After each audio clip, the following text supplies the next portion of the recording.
Alright, so we are back with another episode of Thinking Hat, Season 2. This is the second episode, and this is kind of a special episode because we have Choshini with us. And then Choshini has agreed to be our co-host going forward. So we thought this will be a good episode where we can sort of get to know Choshini because she'll be, I guess, interviewing different people that we have on the show going forward with me.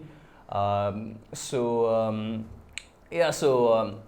for the topic of discussion today, we thought that we will talk about academic writing. Topic. It's a pretty interesting topic, also a bit, I guess, controversial. Depends on how you look at it. So I thought, so for this week's episode, we'll start there. Academic writing. Now, personally, obviously, as with any topic, it has its advantages and flaws or disadvantages, right? What do you think that, in your personal opinion, at the moment, that the advantages kind of like outweigh the flaws, or the flaws outweigh the advantages, or like does this kind of border on freedom of not expression, but freedom of being able to engage in whatever business or whatever freelance activity that a person wants to engage in, and then also obviously in terms, if you look at it in the terms of a particular university or school or whatever the institution is, for them obviously that will be a problem, I guess. From the institute perspective. Yes, but okay, let's start there. So why exactly is it a problem for the university? So it depends on how you look at it, right? And my opinion might be a bit controversial to most of y'all. Because for example, let's assume that I am an academic writer, right? So what I expect is what I offer is a service, as a writing service. So there are two main reasons I would look at why people outsource their assignments. Mainly, the biggest reason that I see is because time limitations and the priorities that they have. Most of the people who are outsourcing are above 30s.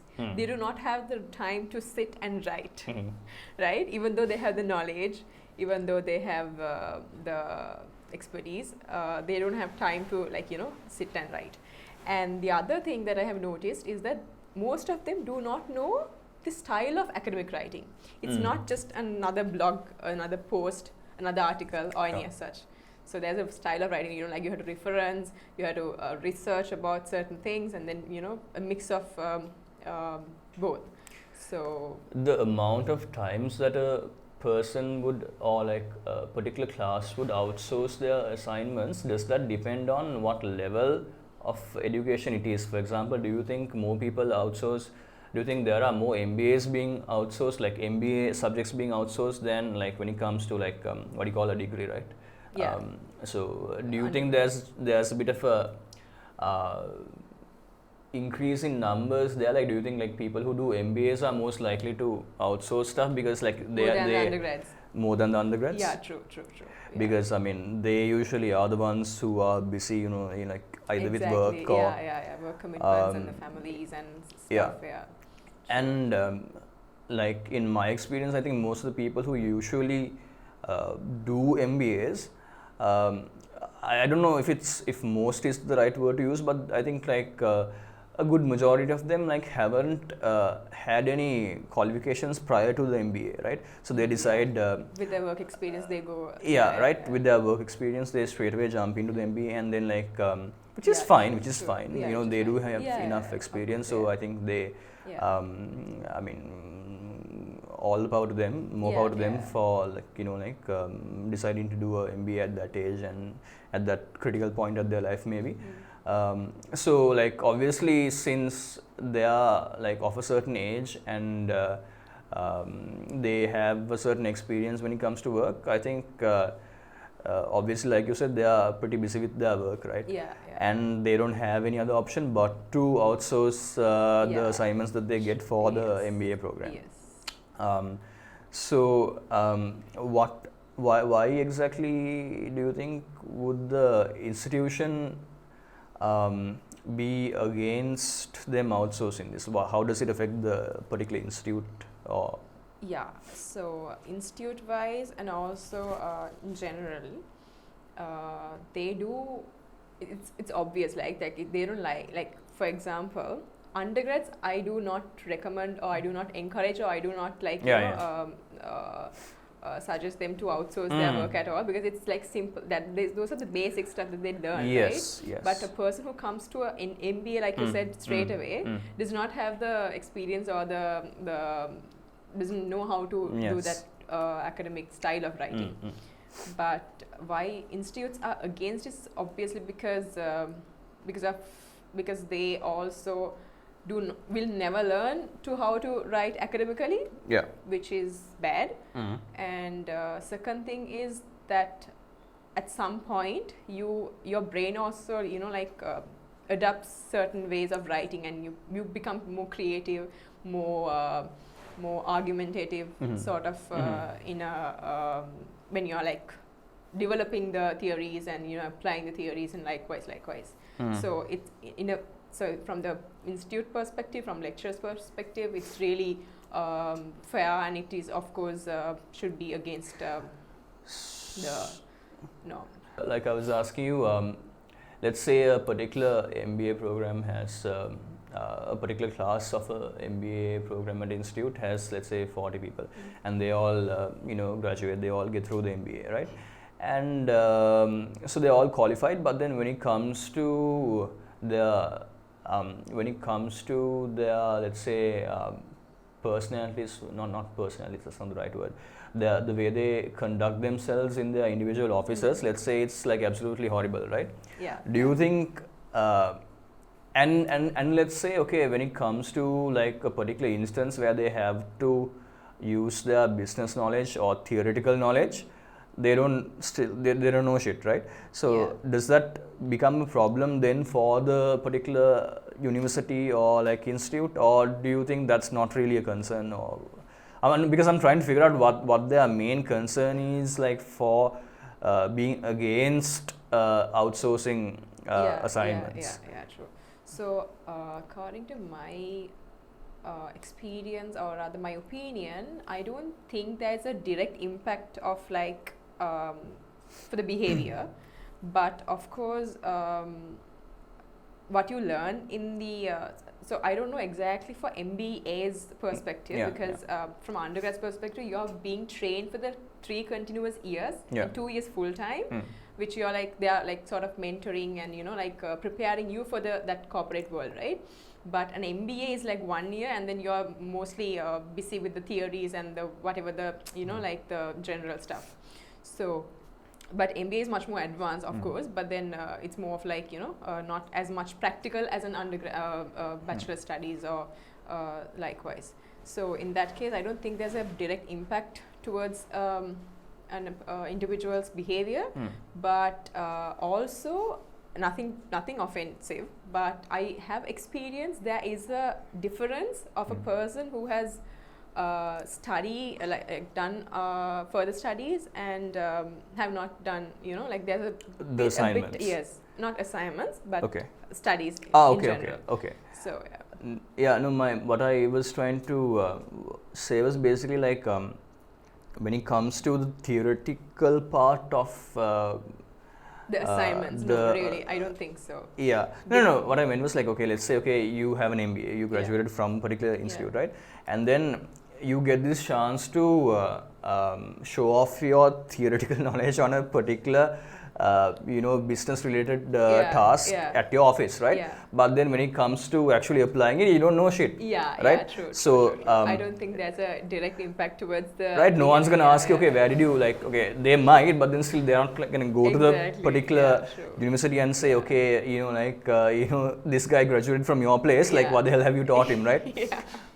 So that of course I've met a lot of my friends, like even like I'm sure that you also have experienced this, like when you have a degree or something, when you have started working for but like maybe 2-3 years, you still don't know where you're applying your theories into, right? So you just, like most of us are like, the degree is just a background, like, a qualification, but which we don't really apply into our work life. It's just like a step or something. I agree completely. Yeah.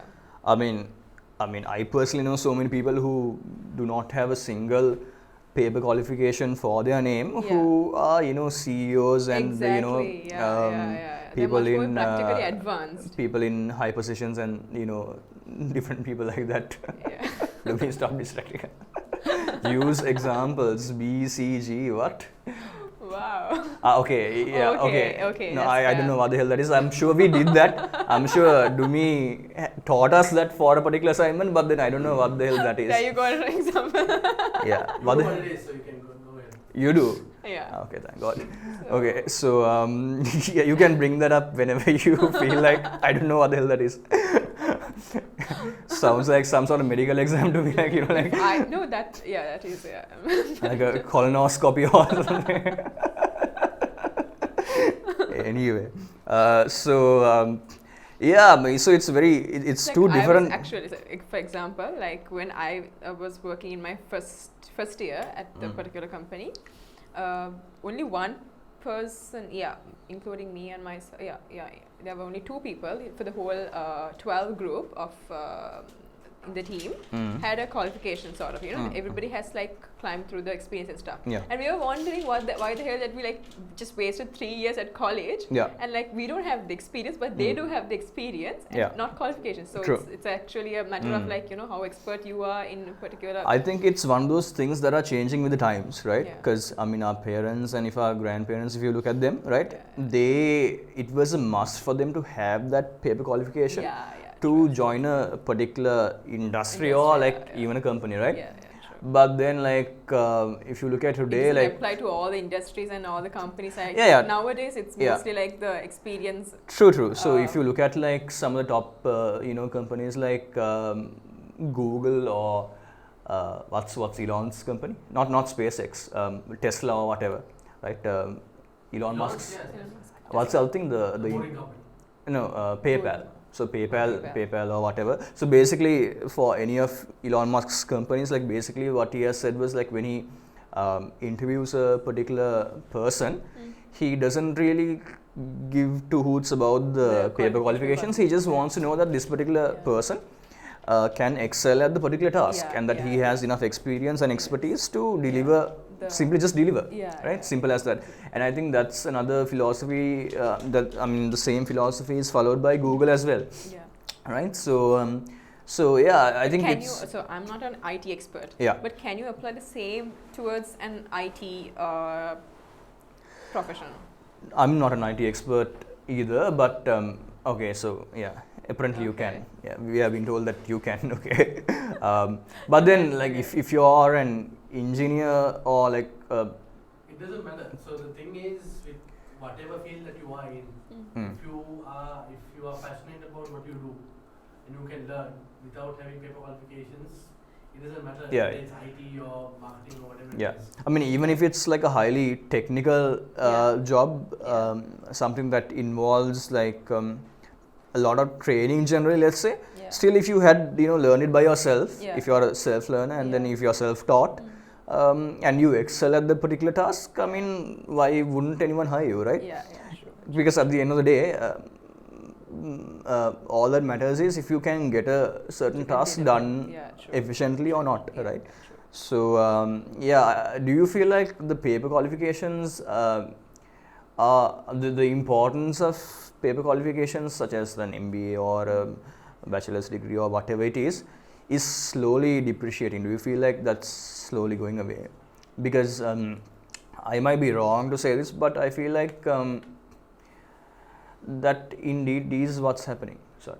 Isaac Newton never went to school. Okay. We have been told that. Okay. So we have been told that Isaac Newton never went to school. I don't know if they had schools back then. Probably they did. But also Edison never went to school as well. Edison. Don't go into what it. do you mean? Why? Okay, Dumi apparently hates Edison for some reason. Which means he probably likes Tesla, I guess. I don't have to like Tesla. Tesla is the truth. So yeah. Okay, fine. Cool. Anyway, coming back to topic. Okay. So I mean, there were so many geniuses, like you said, and so many people who excelled in their particular fields who did not have any schooling or, who were basically self-taught, right? Yeah. So, do you, in your personal opinion, do you think like the importance of paper qualifications are deteriorating? Because I feel like they are. Or do you think it's like a 50-50, or like where is it headed? Like, okay, let's say like in another 10 years, where do you see the importance of having an MBA or a bachelor's degree? I know there is an argument between like having an paper qualifications is not that important with the caliber of that person, compared to the caliber of the person or the personality of the person. But I do not see it being, I don't see it be getting declined or depreciating or any as such. But I don't see it going down. But then what we just talked about is basically, I mean, isn't there like a pattern of basically like employing more people who are, I mean, like what I see is I see a pattern of people in management employing people I mean, completely, you must be right, because I am coming from sort of like what I have seen is like people just, they just want a paper qualification. But I know a lot of people who just wants a qualification just for the sake of having it. So, but you might be right. So you're saying basically it's not going to happen anytime soon, even if it is going to happen. Because what I'm suggesting... If it's the truth, people still want that, like just have an MBA, even like, for example, that's the truth. Like, people just want to have a qualification just for the sake of having it. But you must be completely right from the company's perspective. They must be not like after qualifications. No. My point was not necessarily whether it's needed or not. My question was basically whether that is where companies and industries are headed. Like compared to because there is a slight pattern so far. Because if you do like I said, if you look at our grandparents or parents, right, it was a must for them to have that paper qualification, but it's not for us, right? So how will it be for the coming generations, and will they not need any paper qualifications whatsoever? How do you think it's for the millennials? How do you that's tricky for the millennials. I think I think it's a 50-50 at the moment, right? So there are people, because like now in my personal... That's a very hard segment to predict about. Exactly, right? Millennials are tricky. So for them, I see there's a certain group of millennials who are very interested in, let's say, the said qualifications, and there's another group who do not care about that and who just straight away, straight out of school, they go into, getting that work experience in a particular field, and it depends on the field as well, right? Because there are certain jobs obviously where you don't need a paper qualification to excel at it. Certain things like, unless I don't know. You have to obtain a certificate or license or something like that. Which is a must to be in the profession. But then, exactly. I mean, for millennials, I think at the moment, like you said, it's very hard to predict the millennials. But it's a 50-50 in the way I see it. Like you see the growth of the freelancers and self-employed people. Exactly. That is growing super fast, right? Yeah. So in that case, I think they're more of being technical experts, and they come with the experience, and I don't think they are focused at all with so if you look at certain freelance platforms, no one's going to ask a particular freelancer if they do have a paper qualification on a particular, let's say graphic designers or copywriters or video editors, whatever it is, right? Yeah, all these different freelance tasks, right? No one's gonna, like, the person who gets the job done from you is not gonna question whether you have the paper qualifications. They're not even gonna, even if they do ask for it, like, you can always lie. It's not like you have to send them like a scan of your certificate, right? Exactly. It's very hard to say. I feel like with globalization and like all these new jobs coming into the scene, right? Like, I mean, there are all sorts of odd jobs out there right now, right? For example, okay, let me give you a very I very recently Googled like the top 15 weirdest jobs in the world, right? Okay. And then number 1 was something called snake milker, what? right? Snake milker. So basically, a snake milker's job is to draw out the venom from the snake. And then maybe sell it or something like that. Okay. Right? So a snake milker. For snake meat, or the venom is for? No, the venom is probably used for medicine or maybe used for some other. God only knows, right? Okay. So snake milker is one of the. Really? I wish I could Google this right now. Hey, pull this up, will you? Just Google. Give me. I don't have internet. What? What do you want? No, I can get Choshini to do it. Just type weirdest jobs in the world or something like that. Just, I'm pretty sure. Or snake milker. Wow. So my point was, obviously for the job of a snake milker, you don't need. I don't think there are. Wow, they have snake milker salary on the top of the Google search. Nice. Did you Google snake milker? Yeah. No. Just Google weirdest jobs in the world or something like that. The most weird jobs in the world or something. So full-time Netflix viewer. Wow. So my point is basically. I wish I could have that job. I actually had that job. Wow. What? Yeah, no. at my previous place I had that job. Really? Yeah. I'll tell and you do about what? it. Okay. So I'll get to that video. So okay. Number 10. So this is a top 10 list of the 10 weirdest jobs in the world, right? Yeah. So number 10 is professional sleeper. A hotel in Finland hired a member of staff as a professional sleeper to test the comfort of their beds. Okay, I think I have that. And then number 9 is drying paint watcher. I think that's self-explanatory, so I'm not gonna get into that. Full-time Netflix viewer, again, speaks for itself. Train pusher. Train pusher. I'm pretty sure this involves machinery, I guess. Yeah. That's so crazy. Okay, that's like a.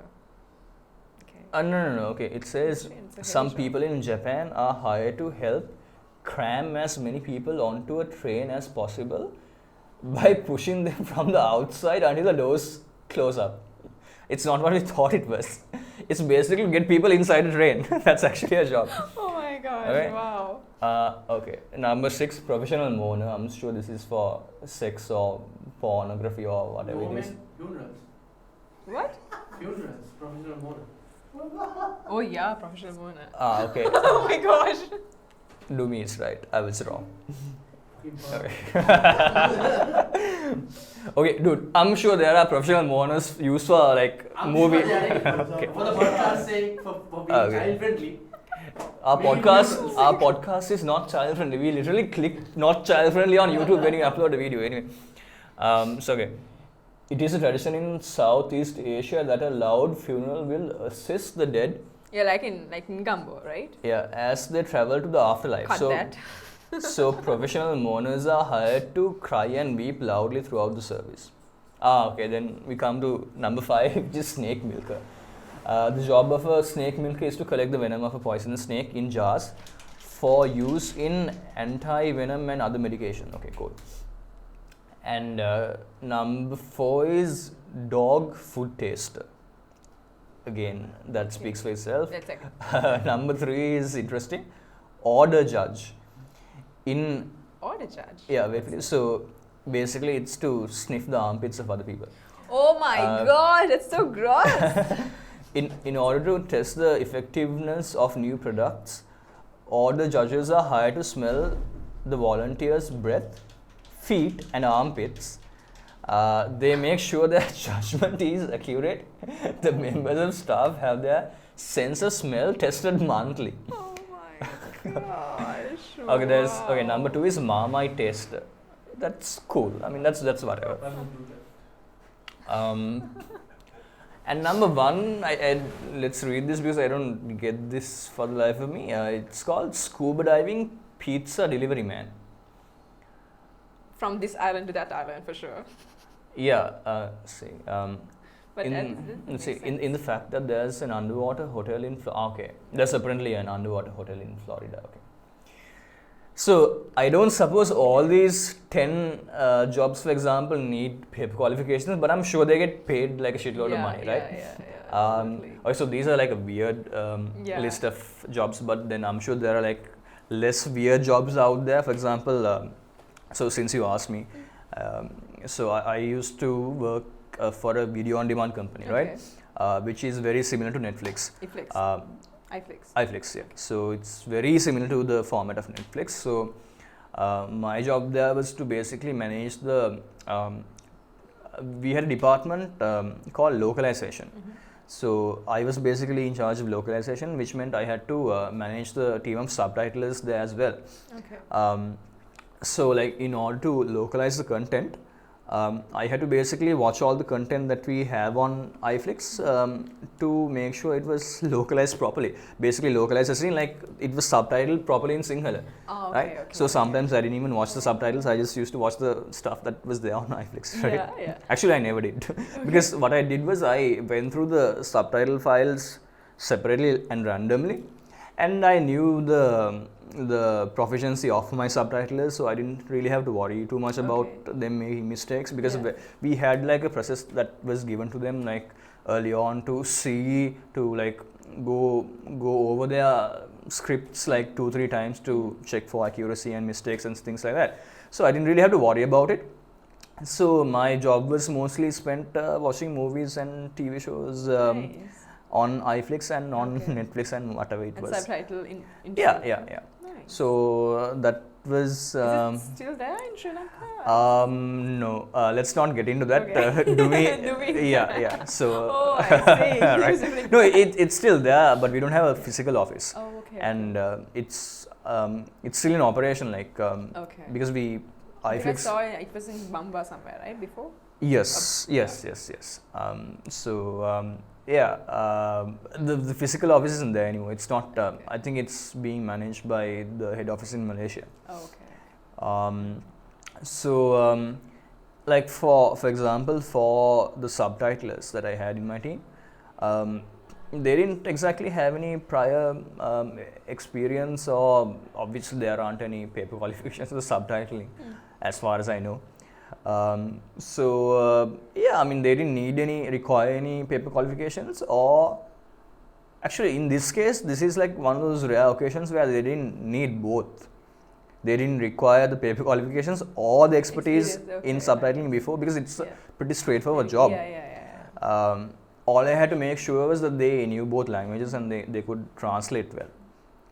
Right? So most of them, I think like 99% of them didn't have prior experience when it came to subtitling. So so now, for example, just to highlight on how rare the subtitling job is for Sri Lanka especially, right? So when I had to decide the salaries of the subtitlers in my team, there was no reference point locally. Like there are jobs like script writers. Pretty much a virtual and more of like a virtual job, right? Doesn't need really a physical office and as such. A physical to be present. To be quite honest, it is a virtual job. We had like a lot of freelancers as well. But for some reason which I don't remember at the moment, we had like an in-house subtitling team as well. Because it was kind of a full-time job for those. In order to hit the targets and stuff. In order to hit the targets, basically.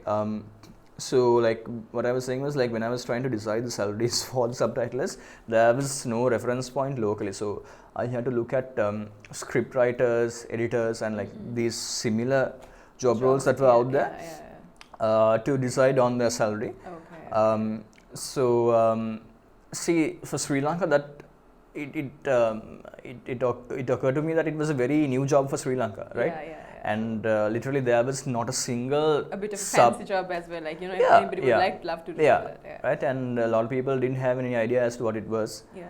And because a lot of people were, I think the main issue there was a lot of people were used to doing it on a freelance basis. Oh, yeah, like you see these movies going on all these different TV channels, and they are subtitled in single, right? But all those people are not in-house subtitles, obviously. They just hire them for the particular project, right? Or the movie in this case.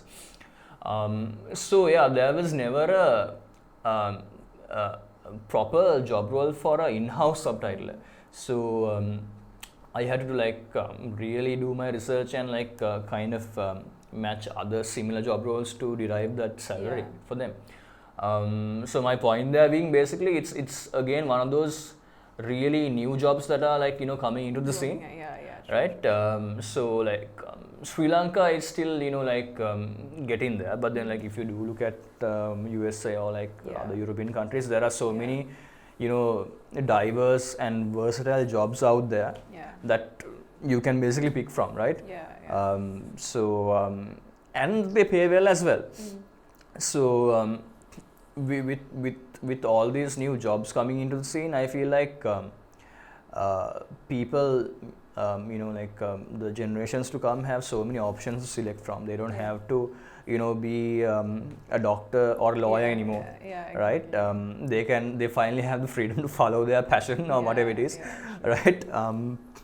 I'm not saying that doctors and lawyers, all being forced to do that, but then good for you if you're a doctor or a lawyer. I'm just saying, not hating on you, but no, I mean, for me personally, it's something that following your passion and do whatever. So coming back to the topic, like the academic writing, to whether it has a direct impact on your performance at work, right? So interestingly, I did a bit of research on this outsourcing academic writing, or rather somebody else is writing your assignments for you. Apparently, in Kenya and in Nigeria and all these countries, India, Pakistan, Nigeria and Kenya are the biggest contributor for this. Okay. So apparently they have a huge customer base from UK, Australia and US who are outsourcing their assignments to these people. Okay, to the Kenyan nationals. Yeah, Kenya, So they are doing at a very good rate and very good writing, it seems. Okay. So it's a bit of a hidden industry, and now Sri Lanka, I also see that a lot of people and a lot of it's not famous, but then it's like a hidden industry, but a lucrative industry. Is it illegal? It's not illegal, but it's, I would say, not ethical. Yeah, it's not ethical. Yeah, okay. It's not illegal though. So it's not like selling weed. It's not that bad, at least not yet. At least not yet. Cool. Just wanted to get that clarified. So there was an article recently. Some girl, not an article. There was some post that was circulating on social media where a couple of people were speaking out against all these people, all these different businesses where they outsource assignments. So that's when that's. Is this HR post that you're talking about? I'm not sure. Okay. Maybe it is that. Okay. What was the HR post? I just saw some post being circulating among. Was it a Sri Lankan post? Why do you look so? He looks so linked to it. Do you know what the post was? Which one? There was a HR post. It was circulating among people about that discriminating of particular. I think it's or something. I don't. Cut this name, please.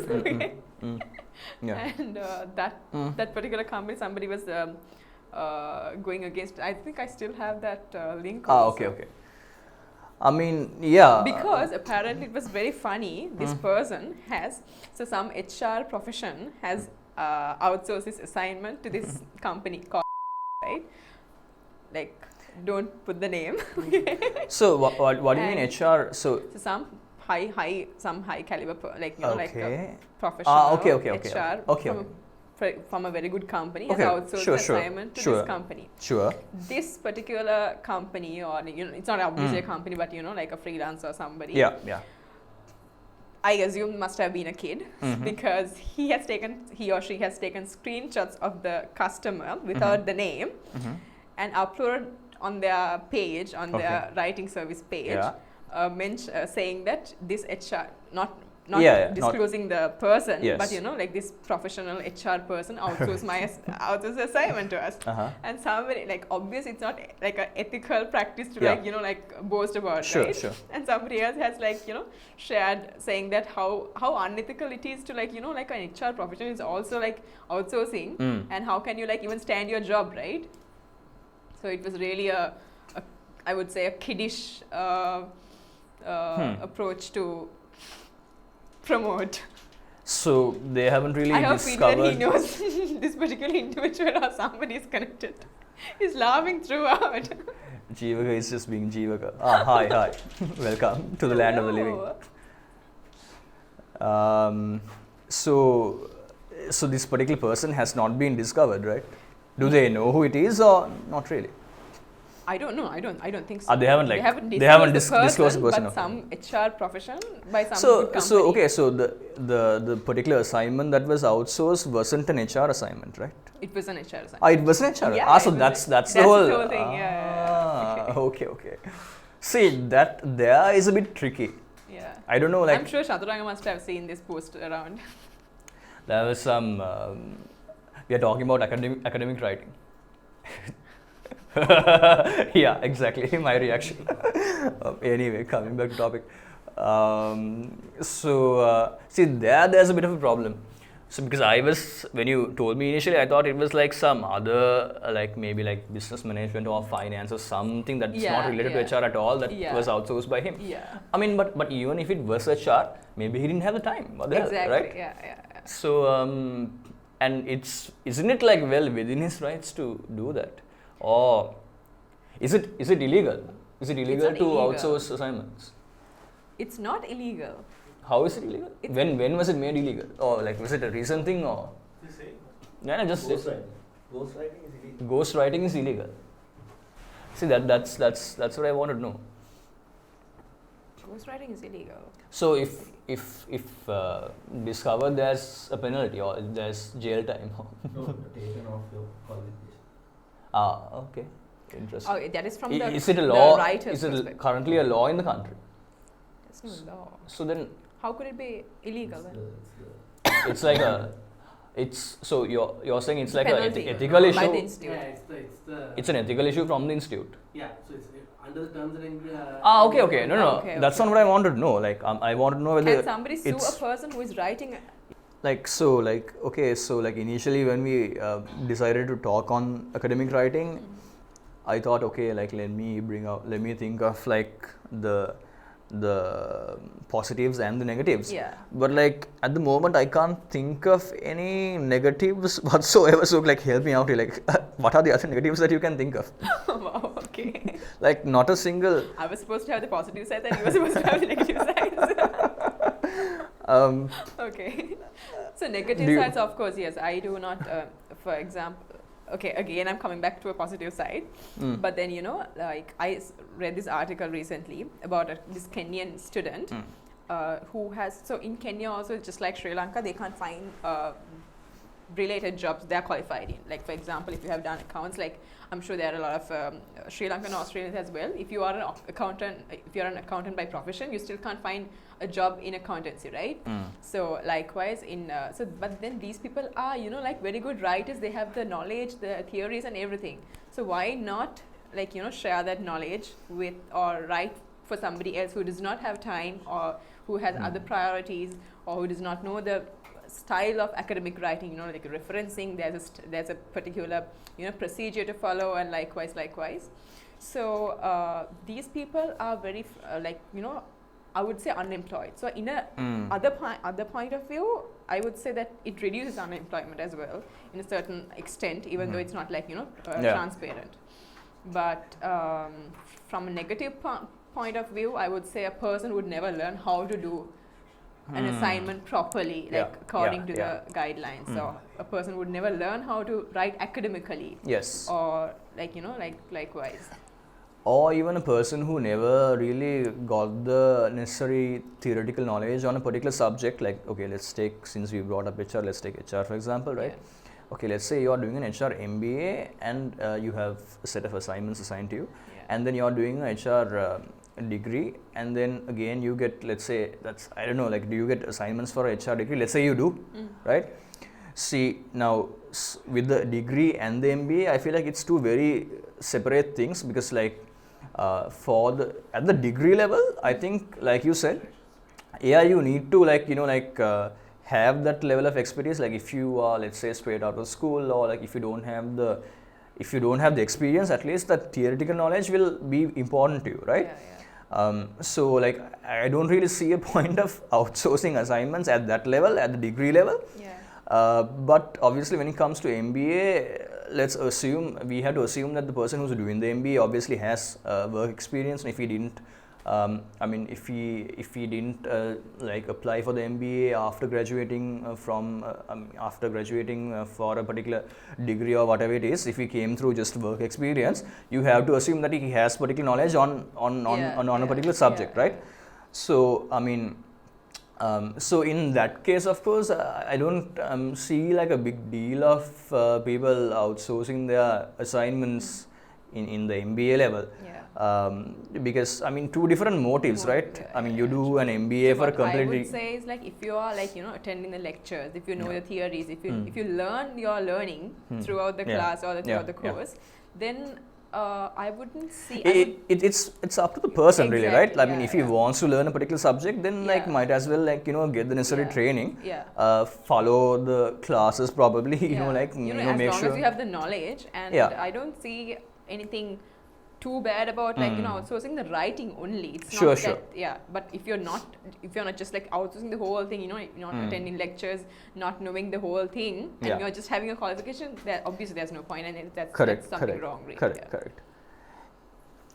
Yeah, so like the only place where this would come into light is at the office at the end of the day, right? Like whether you've done the performance, right? Or simply like whether you have the experience or not, whether you have the paper qualifications or not, it's when you actually engage in the particular task or job at work that it finally comes into light, like how well you know how to do how to execute a particular task, right?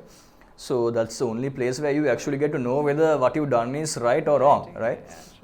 Like you said, if it was a person who did have prior experience or prior knowledge of the particular subject, then, and if he really didn't have the time, and if he wasn't bothered about undertaking the assignments himself, then I mean I don't feel like there's, at least personally for me, I feel like that is a bit justified, but not if you look at the university or the particular institute. Obviously for them it's going to be a bad thing, right? Because like I said, they need to maintain a certain standard, and also I mean but what other than that, what really is the other reason that the university would be like completely against people outsourcing assignments other than like maintaining that certain standard? It's about, like he said, it's about the intellectual property, and it's like it's not your own writing. It's like I mean, I completely understand from the institute or the university's perspective. It is obviously, I would say, it would be illegal, right? From their perspective. From their perspective, yes. It's illegal. Yes. But from students' perspective, still it's illegal. But from the writer's perspective, nobody can So academic writing, is it right or wrong? So we leave it to our viewers.